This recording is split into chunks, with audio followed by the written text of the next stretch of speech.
Bonjour, moi c'est Kakis et Rosette, étudiante à la maîtrise. Aujourd'hui, je viens vous parler de mon projet de recherche dont les titres et la mise au point d'une approche par filtration et hybridation pour la détection des Clostridium perfringens entérotoxinogènes chez les poulets des chars.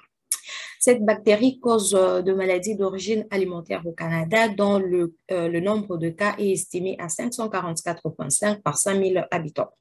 Cependant, malgré cet important nombre de cas, le réservoir et voie de transmission jusqu'à l'humain demeure très peu documenté, car l'isolement classique de Clostridium perfringens sur milieu de croissance sélective s'appuie sur le phénotype d'une double hémolyse, alors que la plupart des souches entérotoxinogènes de cette bactérie n'en produisent pas, d'où l'hypothèse qu'une méthode d'isolement par filtration et hybridation sur colonie permettra d'isoler Clostridium perfringens entérotoxinogènes à partir de échantillons de liquide à rinçage de carcasses de poulet des chars contaminés par ces pathogènes.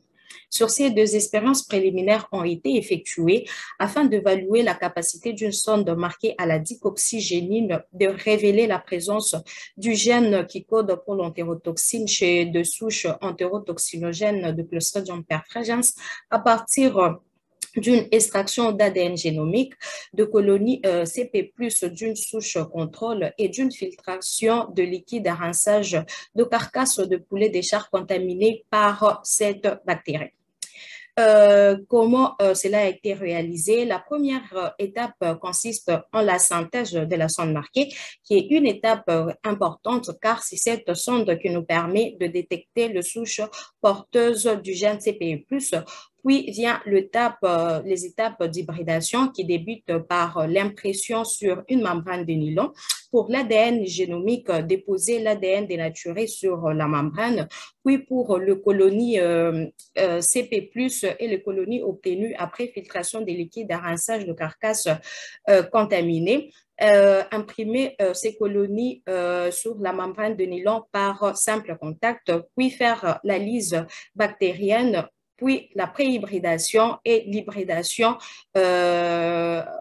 pour l'ADN génomique et pour le colonie. Après vient l'étape de détection des signaux d'hybridation.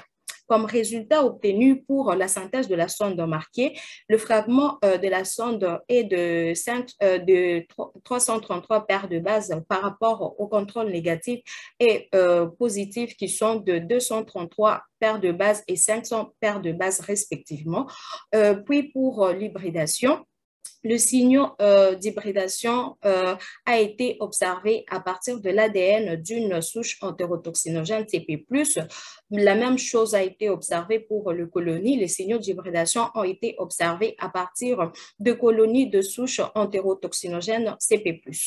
En résumé, cette méthode de détection est prometteuse car la sonde synthétisée reconnaît le gène CPE à partir des échantillons contaminés. Ainsi, donc, cette méthode nous permettra d'isoler Clostridium perfringens entérotoxinogènes à partir des échantillons de liquide à rinçage de carcasses de poulet de chair contaminée. Merci.